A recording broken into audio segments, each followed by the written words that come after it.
இப்போது புதிய அறிமுகம் அச்சி ஹோட்டல் சாம்பார் 50 கிராம் ரூபாய் 20 மட்டுமே. தீபாவளினா பளிச்சுன்னு ஞாபகத்துக்கு வர்றது பட்டு, பட்டாசு, பலகாரம் நான் ஞாபகத்துக்கு வர்றது மந்த்ரா கடலை எண்ணெய். அபார ருசி, ஆரோக்கியமான உடல் நலம். தீபாவளி அன்னைக்கு மட்டும் இல்ல, என்னைக்குமே கிச்சன்ல இருக்க வேண்டியது மந்த்ரா கடலை எண்ணெய் தான். வணக்கம். செய்தி சுருக்கம். டெல்லியில் அமித்ஷாவுடன் எடப்பாடி பழனிசாமி சந்திப்பு.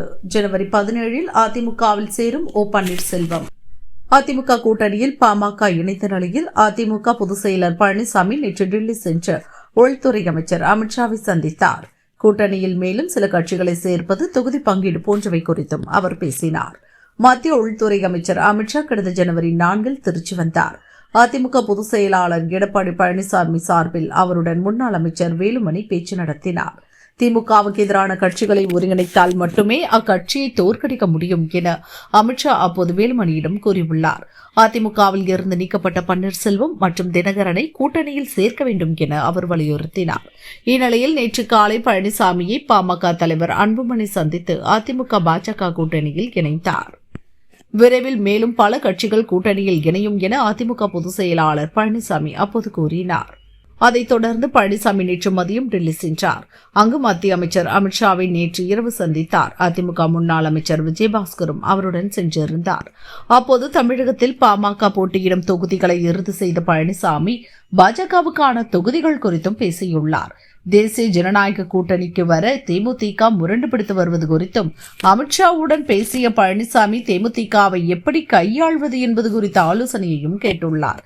தமிழக அரசு துறைகளில் 4 லட்சம் கோடி ரூபாய்க்கு நடந்த ஊழல் குறித்த பட்டியலையும் அமித்ஷாவிடம் வழங்கிய அதிமுக பொதுச் செயலாளர் சம்பந்தப்பட்ட அமைச்சர்கள் மீது நடவடிக்கை எடுக்க கேட்டுக் கொண்டதாக தெரிகிறது.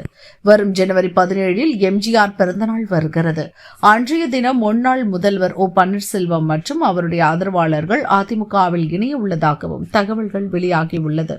பன்னீர்செல்வம் கட்சியில் இணைந்தால் அவருக்கு அவைத்தலைவர் அல்லது பொருளாளர் பதவி வழங்கவும், அவரது ஆதரவாளர்களுக்கு தேர்தலில் போட்டியிட வாய்ப்பு வழங்குவது குறித்தும் அமித்ஷா தரப்பில் பேசப்பட்டுள்ளதாகவும் தகவல்கள் தெரிவிக்கின்றன. இதுகுறித்து ஓ பன்னீர்செல்வம் இன்று சென்னையில் தனது ஆதரவாளர்களுடன் ஆலோசனை நடத்த இருப்பதாகவும் கூறப்படுகிறது. பொங்கல் பரிசு தொகுப்பு இன்று முதல் விநியோகம். முதல்வர் ஸ்டாலின் துவங்கி வைக்கிறார். பொங்கல் பண்டிகையை முன்னிட்டு 2,22 லட்சம் அரிசி ரேஷன் கார்டுதாரர்களுக்கு தலா 3000 ரூபாய் ரொக்கம், 1 கிலோ பச்சரிசி, சர்க்கரை, முழு கரும்பு அடங்கிய பரிசு தொகுப்பு வழங்கப்படும் என தமிழக அரசு அறிவித்துள்ளது. அதனுடன் சேர்த்து இலவச வேட்டி சேலையும் வழங்கப்பட உள்ளன.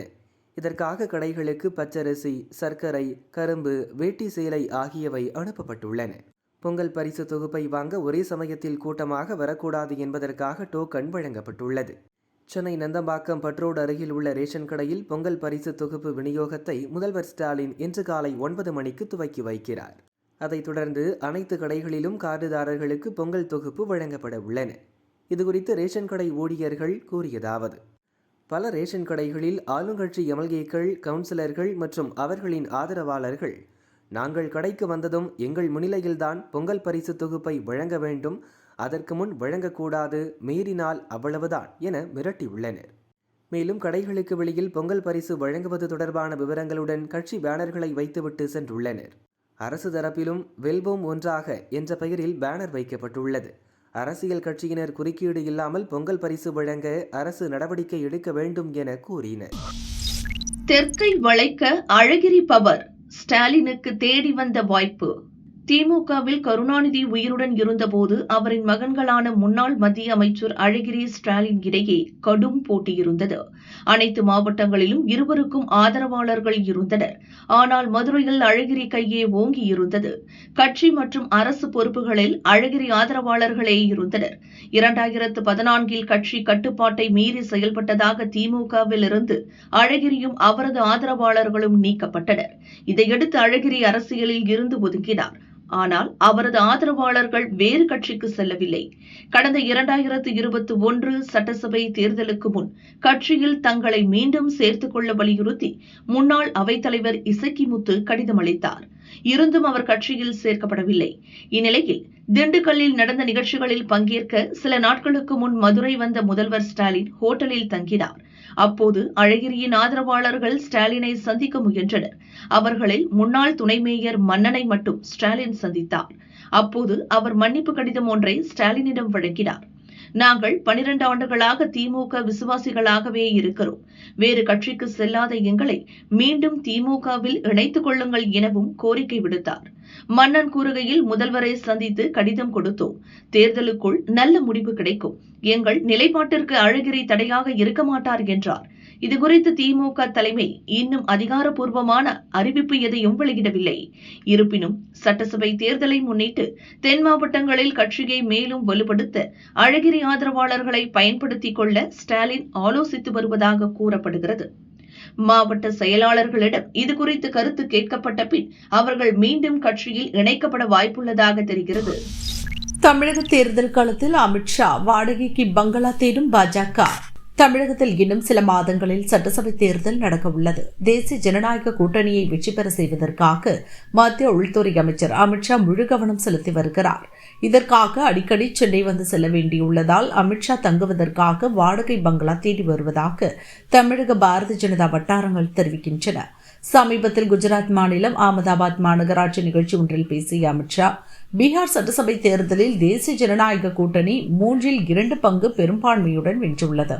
வரும் 2026 நடக்கவுள்ள சட்டசபை தேர்தலில் மேற்கு வங்கம் மற்றும் தமிழகத்தில் தேஜ கூட்டணி பெரும் எண்ணிக்கையில் வெற்றி பெறும் என்ற நம்பிக்கை உள்ளது.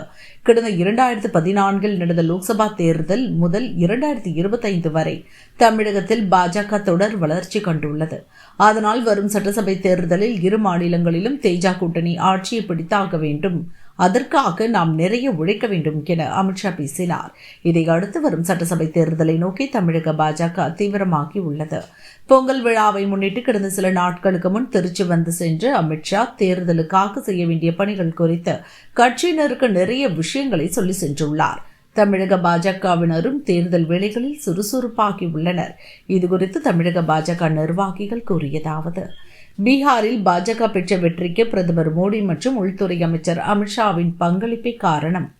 அதே போலவே தமிழகத்திலும் இருவரும் சேர்ந்து கவனம் செலுத்தினால் கூடுதல் எண்ணிக்கையில் வெற்றி பெறலாம் என பாஜக தலைமை தீர்க்கமான முடிவுக்கு வந்திருக்கிறது. அதையடுத்து தமிழகத்தின் மீது கூடுதல் கவனம் செலுத்த துவங்கியுள்ளார் அமித்ஷா. இதற்காக தமிழகத்திற்கு அடிக்கடி வந்து போகும் முடிவுக்கு வந்துள்ளார்.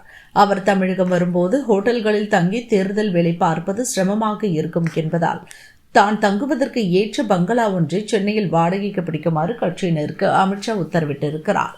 தேர்தல் பணிக்காக வாரம் ஒரு முறையாவது தமிழகத்திற்கு வந்து செல்ல அமித்ஷா திட்டமிட்டுள்ளார். அதனால் சென்னையில் நந்தம்பாக்கம், அடையாறு, கிண்டி, மயிலாப்பூர், நங்கநல்லூர் உள்ளிட்ட பகுதிகளில் ஏதாவது ஒன்றில் சகல வசதிகளுடன் கூடிய பங்களா ஒன்றை தமிழக பாரதிய ஜனதா தேடி வருகிறது. மத்திய பட்ஜெட் வரும் பிப்ரவரியில் தாக்கலாகிறது. அதற்கு பிறகு சென்னை பங்களாவில் அமித்ஷா தங்குவார் என பாஜக நிர்வாகிகள் தெரிவித்தனர். தீபம் ஏற்ற மறுக்கும் திமுக அரசு, சுப்ரீம் கோர்ட்டில் முக்கிய மனு. இந்துக்கள் உரிமை காக்க அடுத்த அதிரடி. திருப்பரங்குன்றம் மலை உச்சியில் உள்ள தீபத்தூணிலும் கார்த்திகை தீபம் ஏற்ற வேண்டும் என்று சென்னை ஹைகோர்ட் மதுரை கிளையின் தனி நீதிபதி GR சுவாமிநாதன் 3 முறை உத்தரவிட்டும் அதை தமிழக அரசு நிறைவேற்றவில்லை. அரசு தரப்பு, கோயில் நிர்வாகம், தர்கா நிர்வாகம் உட்பட மொத்தம் 26 பேர் சார்பில் தீர்ப்பை எதிர்த்து முறையீடு செய்யப்பட்டது. இந்த மனுக்களை மதுரை ஹைகோர்ட் நீதிபதிகள் ஜெயச்சந்திரன், ராமகிருஷ்ணன் அடங்கிய 2 நீதிபதிகள் அமர்வு விசாரித்தது. அனைத்து தரப்பு விசாரணையும் முடிந்த நிலையில் மலை உச்சியில் உள்ள தீபத்தூணில் தீபம் ஏற்றலாம் என்று நீதிபதிகள் பரபரப்பு தீர்ப்பளித்தனர். 1996 ஆண்டில் கோர்ட் பிறப்பித்த உத்தரவில் உச்சிப்பிள்ளையார் கோயிலிலும் மாற்று இடத்திலும் தீபம் ஏற்றலாம் என குறிப்பிடப்பட்டுள்ளது. அந்த தீர்ப்பை பின்பற்றி தேவஸ்தான மலை உச்சியில் உள்ள கல்தூண் என்று கூறப்படும் தீபத்தூணிலும் தீபம் ஏற்ற வேண்டும். இதற்கு மத்திய தொல்லியல் துறையிடம் உரிய அனுமதி பெற்றுக் கொள்ள வேண்டும். திருப்பரங்குன்றம் விவகாரத்தில் பொது அமைதிக்கு பிரச்சினை ஏற்பட தமிழக அரசே காரணம். தீபத்தூண் விவகாரத்தில் அரசு அரசியல் காரணங்களோடு செயல்பட்டுள்ளது. திருப்பரங்குன்றம் மலையில் இருப்பது தீபத்தூண் தான், அது தேவஸ்தான இடத்தில்தான் உள்ளது. எனவே தனி நீதிபதி பிறப்பித்த உத்தரவு செல்லும். மேல்முறையீடு மனுக்கள் முடித்து வைக்கப்படுகின்றன. ஒவ்வொரு ஆண்டும் தீபத்தூணில் கார்த்திகை தீபம் ஏற்ற வேண்டும். இதை மதுரை மாவட்ட கலெக்டர் மேற்பார்வை செய்ய வேண்டும் என்று நீதிபதிகள் அதிரடி தீர்ப்பை வழங்கினர். முருக பக்தர்களும் இந்து அமைப்பினர்களும் இந்த தீர்ப்பை கொண்டாடி வருகின்றனர். ஆனால் இதை எதிர்த்து மேல்முறையீடு செய்வோம் என்று அடாவடி செய்கிறது திமுக. 2 நீதிபதிகள் தீர்ப்புக்கு எதிராக தொடர்பாக சுப்ரீம் கோர்ட்டில் மேல்முறையீடு செய்வோம் என்று திமுக அமைச்சர் ரகுபதி கூறினார். இதை எதிர்கொள்ள திருப்பரங்குன்றம் தீபம் வழக்கு மனுதாரர்களும் தயாராகிவிட்டனர். முதல் கட்டமாக மனுதாரர் ராம ரவிக்குமார் சார்பில் சுப்ரீம் கோர்ட்டில் கேவியட் மனு தாக்கல் செய்யப்பட்டுள்ளது. திருப்பரங்குன்றம் மலை உச்சியில் தீபம் ஏற்ற வேண்டும் என்று 2 நீதிபதிகள் வழங்கிய தீர்ப்பை எதிர்த்து தமிழக அரசோ அல்லது மற்றவர்களோ மேல்முறையீடு செய்தால் தங்கள் தரப்பை கேட்காமல் எந்த உத்தரவையும் பிறப்பிக்க கூடாது என்று அதில் ராம ரவிக்குமார் கூறியுள்ளார். ஓய்வூதிய திட்டம் திருப்தி அளிக்கவில்லை. ஜனவரி 10 ஆர்ப்பாட்டம். அரசு பணியாளர் சங்கம் அறிவிப்பு. தமிழக அரசின் ஓய்வூதிய திட்டம் திருப்தி அளிக்காததால் பழைய ஓய்வூதிய திட்டத்தை அறிவிக்க கோரி ஜனவரி 10 ஆர்ப்பாட்டம் நடத்தப்போவதாக அரசு பணியாளர் சங்கம் அறிவித்துள்ளது. இது தொடர்பாக தமிழ்நாடு அரசு பணியாளர் சங்கத்தின் சிறப்பு தலைவர் பாலசுப்ரமணியன் வெளியிட்ட அறிக்கை. பழைய ஓய்வூதிய திட்டத்தை நடைமுறைப்படுத்துவதாக தேர்தல் கால வாக்குறுதி அளித்துவிட்டு தற்போது காலம் கடந்து 10% மாதந்தோறும் ஊதியத்தில் பிடித்தம் செய்து 50% ஓய்வூதியம் அளிக்கப்படும் என்பது ஏற்கத்தக்கது அல்ல. தமிழக அரசின் முடிவு ஏமாற்றம் அளிக்கிறது. பழைய ஓய்வூதிய திட்டம் நடைமுறையில் இருந்த காலத்தில் GPFக்கு பணம் பிடித்தம் நடைமுறையில் இருந்தது. அந்த நடைமுறை இதர 3 ஓய்வூதிய திட்டங்களும் புறக்கணித்துவிட்டன. இதனால் பழைய ஓய்வூதிய திட்டத்தை நடைமுறைப்படுத்த கோரி ஜனவரி 10 சென்னை, கோவை, திருச்சி, நாகப்பட்டினம், திருநெல்வேலி ஆகிய மண்டலங்களில் தமிழ்நாடு அரசு பணியாளர் சங்கம் சார்பில் ஆர்ப்பாட்டம் நடக்க உள்ளது என தெரிவித்துள்ளார். ஜனநாயகன் படம் ஜனவரி 9 ரிலீஸ் இல்லை. விஜய் நடித்துள்ள ஜனநாயகன் திரைப்படத்திற்கு சென்சார் சான்றிதழ் கிடைக்கவில்லை. சில காட்சிகளை நீக்கியும் சில வசனங்களை மியூட் செய்த பின் UA சான்றிதழ் வழங்குவதாக இருந்த நிலையில் மறு ஆய்வுக் குழுவுக்கு அனுப்பி வைக்கப்பட்டுள்ளதால் சான்றிதழ் கிடைப்பதில் தாமதமாகிறது. இது தொடர்பாக பட தயாரிப்பு நிறுவனம் ஹைகோர்ட்டில் முறையிட்டது. இந்த வழக்கில் படத்தின் ரிலீஸ் தேதியாக அறிவிக்கப்பட்ட 9 அன்று தீர்ப்பு வழங்கப்பட உள்ளது. இச்சூழலில் 9 ஜனநாயகன் ரிலீஸ் இல்லை என்று பட தயாரிப்பு நிறுவனம் தெரிவித்துள்ளது. எங்கள் கட்டுப்பாட்டை மீறிய தவிர்க்க முடியாத சூழ்நிலைகளால் ஜனநாயகன் திரைப்படம் ரிலீஸ் ஒத்திவைக்கப்பட்டுள்ளது. ரசிகர்களின் எதிர்பார்ப்பு, உற்சாகம், உணர்ச்சிகளை புரிந்து கொள்கிறோம். புதிய வெளியீட்டு தேதி விரைவில் அறிவிக்கப்படும் என்று KVN நிறுவனம் தெரிவித்துள்ளது. 5 மாவட்டங்களில் இன்று கனமழைக்கு வாய்ப்பு. வானிலை மையம் தகவல்.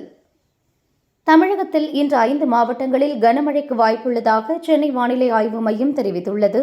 அதன் அறிக்கை: தென்கிழக்கு வங்கக்கடல், பூமத்திய ரேகையை ஒட்டிய இந்திய பெருங்கடல் பகுதிகளில் நிலவிய ஆழ்ந்த காற்றழுத்த தாழ்வு பகுதி நேற்று காலை காற்றழுத்த தாழ்வு மண்டலமாக வலுவடைந்தது. அடுத்த 24 மணி நேரத்தில் இந்த அமைப்பு மேற்கு, வடமேற்கு திசையில் நகர்ந்து ஆழ்ந்த காற்றழுத்த தாழ்வு மண்டலமாக வலுப்பெற வாய்ப்புள்ளது. இதன் காரணமாக தமிழகத்தின் கடலோர மாவட்டங்கள், உள் மாவட்டங்களில் சில இடங்கள் மற்றும் புதுச்சேரியில் இன்று இடி மின்னலுடன் மிதமான மழை பெய்ய வாய்ப்புள்ளது. ராமநாதபுரம், புதுக்கோட்டை, தஞ்சாவூர், திருவாரூர், நாகப்பட்டினம் மாவட்டங்கள் மற்றும் காரைக்கால் பகுதிகளில் இன்று கனமழைக்கு வாய்ப்புள்ளது. திருவாரூர், நாகப்பட்டினம் மாவட்டங்கள் மற்றும் காரைக்கால் பகுதிகளில் நாளை மிக கனமழை பெய்ய வாய்ப்புள்ளதால் ஆரஞ்சு அலர்ட் விடுக்கப்பட்டுள்ளது.